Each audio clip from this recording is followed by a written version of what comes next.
Let's dive in. So this week we've been doing a soul care week. We thought you were probably feeling a little bit of stress and pressure at the end of a semester, feeling potentially a little bit overwhelmed. Maybe not. Maybe you're like, life's good, I'm fine, I'm coasting.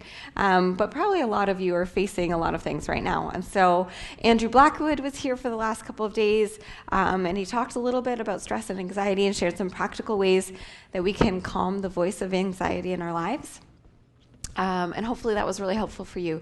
Today I want to take a little bit of a step back, and I want for us to ask some questions of ourselves, mainly asking kind of who do I want to be, and look at if our habits, our thoughts, our behaviors, and our actions align with that or not. And just a little disclaimer, a lot of these thoughts come from the book Atomic Habits by James Clear. I don't know if any of you have read that book. It's a pretty good one. So yeah, I want to start with this first question. Who do you want to be? Maybe you want to be a successful student, or a faithful Christ follower, or a good friend, or a healthy person, or an excellent volleyball player, or artist, or runner, or writer, or musician, or biologist. I don't know, fill in the blank. There are probably a few different things that you want to be. And so when you know the answer to this question, it helps give you a framework for how you want to live. So you can ask yourself, okay, would a successful student skip class? Probably not. Would a successful student get enough sleep? Probably yes. And so you can use that as a bit of a framework for your choices. In the book Atomic Habits, James Clear gives an example of a friend of his who had lost 100 pounds simply by asking herself the question, what would a healthy person do? Would a healthy person drive there or walk? Would a healthy person eat this or that? What would a healthy person do? And it was really successful for her because it changed her frame of mind. And so I think that these kinds of questions can be really helpful. If we have this desire to be a good friend, but we have a belief about ourselves that I'm not acceptable and nobody wants me, then it's more likely that what we're going to do is we're going to attach ourselves to the first person who gives us any attention or shows acceptance, even if that's not necessarily a healthy person for us. Yes, I see some nods. We've had some experiences with that. And so understanding who we want to be can help us. I want to not only be a good friend, but I also want to have a good friend. And so these things can be helpful. So think about that even in the next coming days. Maybe you're like, I really want to end my semester well. I want to do well on my culminating assignments and exams.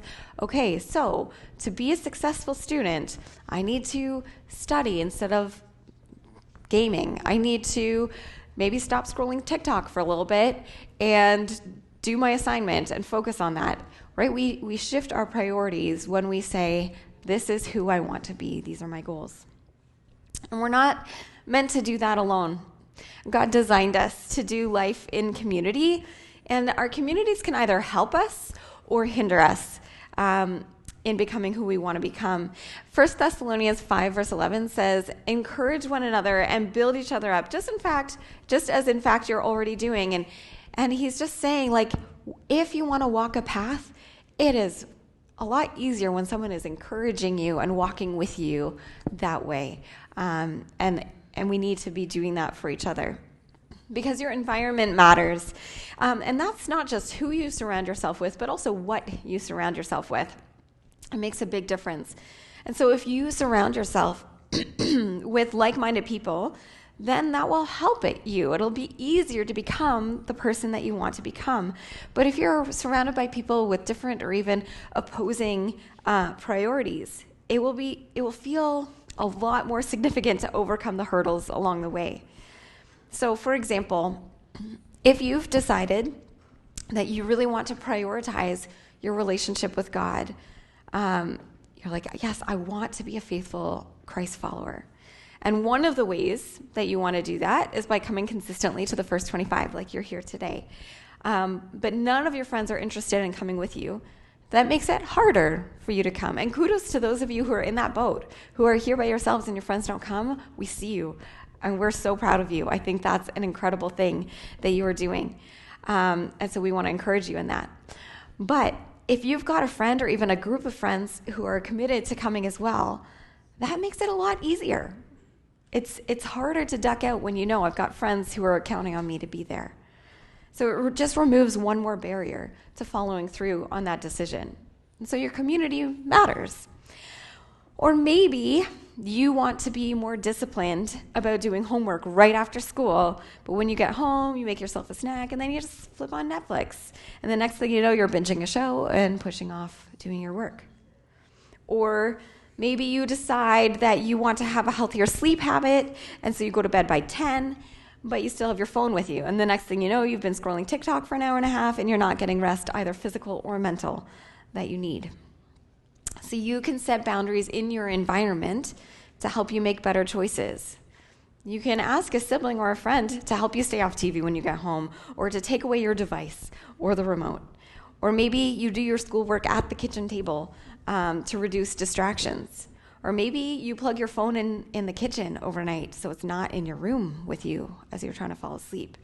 You get to have some control over your environment to either help you or hinder you in becoming who you want to become. Can you guys think of any examples of environment, either people or structures around you, that you want to consider today? Okay, how can I shape parts of these to help me become who I want to become? And another aspect that we want to consider is that small, consistent choices have a really big impact over time. It's often not one big decision that gets us somewhere, but it's the culmination of many small decisions over time. Have any of you guys seen the movie What About Bob? No? Okay, that's okay. It's an old movie. That's fine. Totally worth watching, though. Pretty funny. So in this movie, Bob is struggling a lot with his mental health, with being able to go places. He has a lot of fears, a lot of anxieties, and he's going to see a psychiatrist, and the psychiatrist is taking a month off to go on vacation, and so Bob is freaking out because what do I do?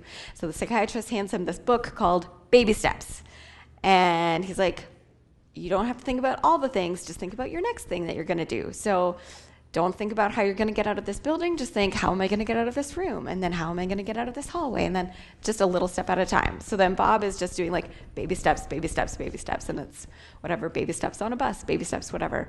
But at the end of the movie, he is like a way healthier person because he has started by doing some things that scare him, taking just small baby steps at a time. And I was thinking about the concept of baby steps, and I was thinking about when my kids learned how to walk. And baby steps are often unstable, and there's a lot of falling. And we actually celebrate that. We're like, that's good, because you're trying, and you get up and keep going. And that's the thing about baby steps, is they're really determined to keep trying, and they're not discouraged by the falling. They just get up and try again. And so, small, consistent steps, even when we mess up sometimes, can be good. I had a friend in university who had really high cholesterol, and so her doctor put her on a specific diet to combat that.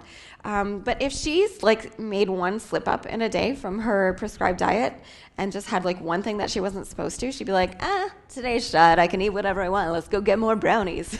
And we're like, no, just because you make one mistake doesn't mean you just ruin the rest of the day. Like, it was actually really detrimental to her health. And so, it's when you're in a day, you get to make lots of choices, good choices and bad choices. And you can follow this chart. Like, maybe you make a good choice, and then you make a bad choice, and then you make another good choice, and another good choice, and then a bad choice, and then a good choice. Like, we have so many choices, and it's really normal that we're not just on an upward trajectory the whole time. Like, we fail and we mess up, but they're small choices. And overall, if more of your choices are good than bad, your day is going to be better, right? It's just kind of simple logic. Sometimes we make a lot of excuses for why we're not following through on what we say matters to us. Do you make excuses? Anyone? What are some of your go-to excuses? I'm too tired. Has anyone said that? I'm too tired. Yeah. I'm so busy. Anyone? Yeah. Too busy to do that. Or it's too hard. I'm not good enough. I can't do that. But guess what? You actually get to make choices that counteract those excuses. And one of the ways that you can counteract excuses is by reframing your thinking. And so I'm going to just give an example here. This was something that a friend of mine posted recently on Facebook, and she was just saying this reframe of, she stops saying, we can't afford that. And she gives an example of when she and her husband were first married, and they legit had very little money. And she switched from saying, oh, I can't afford to drive to work. But she said, we chose food and used a bike instead of gas. That's how we chose to spend our money, on food rather than gas. So it empowered her of saying, this is the choice that I made. I chose to eat. There wasn't enough money for both food and gas. But instead of feeling sorry for herself, she reframed it and was like, here's how we're prioritizing our money. Here's how we're choosing to spend it. And so I think that mindset can be really helpful. Instead of drowning in excuses or feeling sorry for ourselves, we reframe it and say, okay, but here's what I am choosing, and here's how I can take some charge and control of this area. Because it's true, there are probably aspects of your life that you may not love and may not have chosen. Maybe you're just trying to do the minimum you can to graduate high school so you can get into a trade and work with your hands and do what you love. But you're like, I just gotta get through this. Or maybe there's a required course that is hard for you to do, but you need to do it to get into the program in post-secondary that you want. And so it's not your favorite, but it's a stepping stone to get to where you want to be. I think of King David before he was a king in the Bible. He was the youngest of 8 sons, which meant that all the more prestigious or desirable jobs or roles were taken, and he was given the grunt work. The jobs that no one else wanted to do. And so his job was that he was stuck out in the fields with the sheep. And that may not have been his first choice. But his time caring for the sheep was preparing him for his future. And he could have been out there and been grumbling and bitter and oh, I can't believe I have to take care of the sheep. They're so stinky. This is so stupid. He could have been like that, but he didn't. He honored himself in that role, and he protected those sheep from wild animals, from bears and lions. He got really good with the slingshot, which we're all pretty familiar with the story of Goliath. His preparation with the sheep actually ended up rescuing his whole people from an enemy. That skill set gave him confidence. But he also, in his time out there alone with the sheep, had time to get to know God and spend time with God. And he became a talented musician. He learned how to write songs and play music and worship God. And that really shaped a lot of his life as well. And so he was humble. He wasn't proud. He didn't have this lofty position or job to make him feel good about himself, but he served in a lowly position, and that actually prepared him to be a better leader, a better servant king for the people of Israel. And so, he could have wasted that time and those opportunities, but instead he grew into a man after God's own heart. And he wasn't bitter that he was stuck in the worst job, that he was isolated from his family.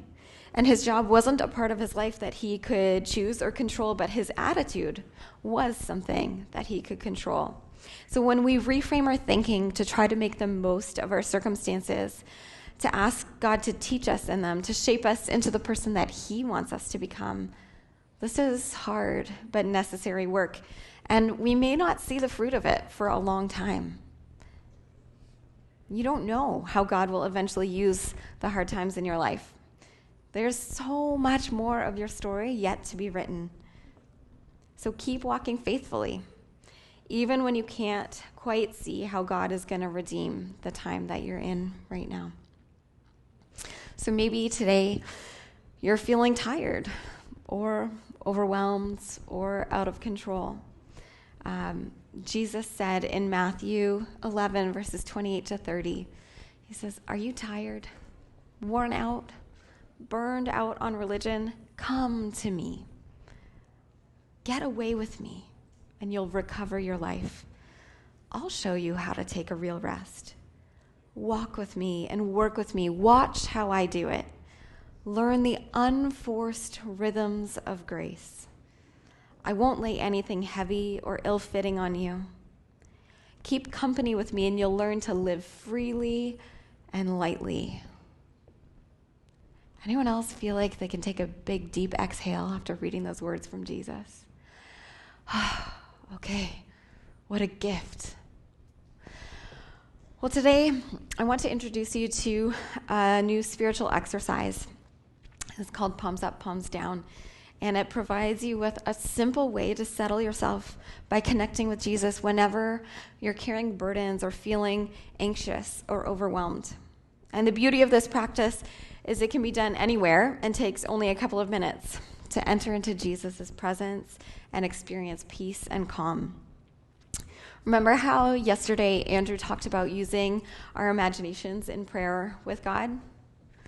Yeah, I think our imaginations are a gift from him. And so we are going to have a chance to practice using them in prayer today, right now. So as we get started, I want you to get into a comfortable sitting position. Maybe close your eyes so there are fewer distractions. And just place your open palms just facing up in your lap. Just have your hands out, palms open. Let's just take several deep breaths, inhaling, exhaling slowly.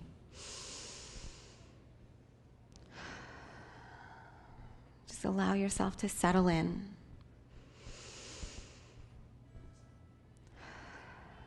Check your body for any tension. Just allow your breath to breathe into all those places, releasing the tension.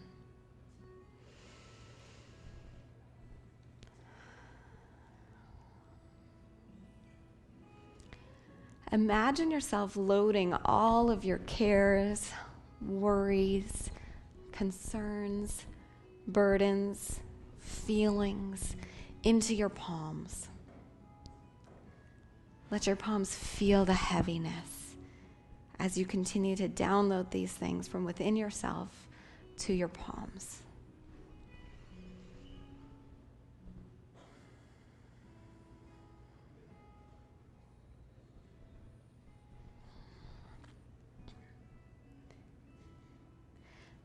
Now imagine Jesus is in front of you with his arms outstretched, waiting for you to hand him all that you are holding.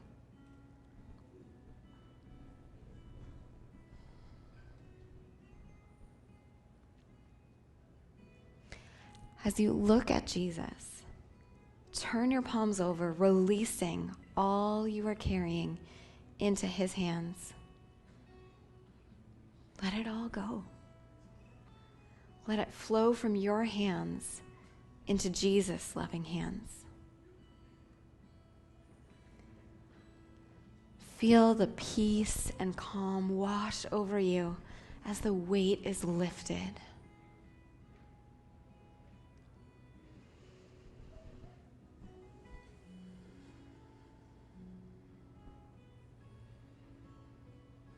Now turn your palms back up. Receive what Jesus has for you in this moment. What does he want you to have? Ask Jesus, what do you want to give me? Then be still and wait for him to bless you.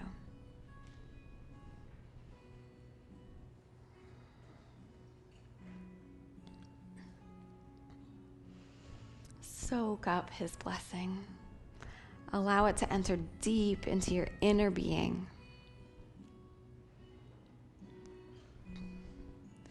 Maybe today he blesses you with peace, calm, hope, love, courage, faith, strength, rest. Ask and then receive from Jesus what he knows that you need.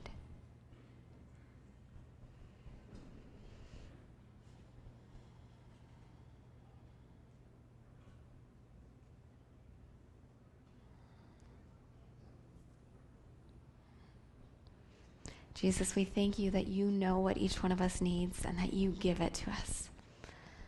God, that you're a good Father who gives good gifts to his children. And so whatever it is that you had for us to receive today, I pray that it is sealed within us in Jesus' name, that gift goes with us, each person here throughout today. Pray this in Jesus' name. Amen. All right. Yep. So a couple of announcements. Driven Girls, today at lunch in the SLC, we are talking about Matthew 5, verses 13 to 20. So if you have a chance to read those few verses before we come, that would be great. Again, you can sign up for Celebrate You. Next week, we're really excited for Monday and Tuesday's chapels. We have a guest speaker, Derek Parenteau. He is a missionary on some reserves to some First Nation people up north in Ontario. And so I know we hear a lot about Indigenous relationships in Canada and the pain that exists there, and that is very real. And Derek is no stranger to that, but he also is bringing so much hope. And so these are some really powerful messages. So I encourage you to come Monday and Tuesday next week to bring some friends. It'll be really great. This Friday is a Super Friday, also a great opportunity to bring some friends. We'll have a good time. And come back tomorrow. There's a great talk tomorrow as well. All right. Have a good day, everyone.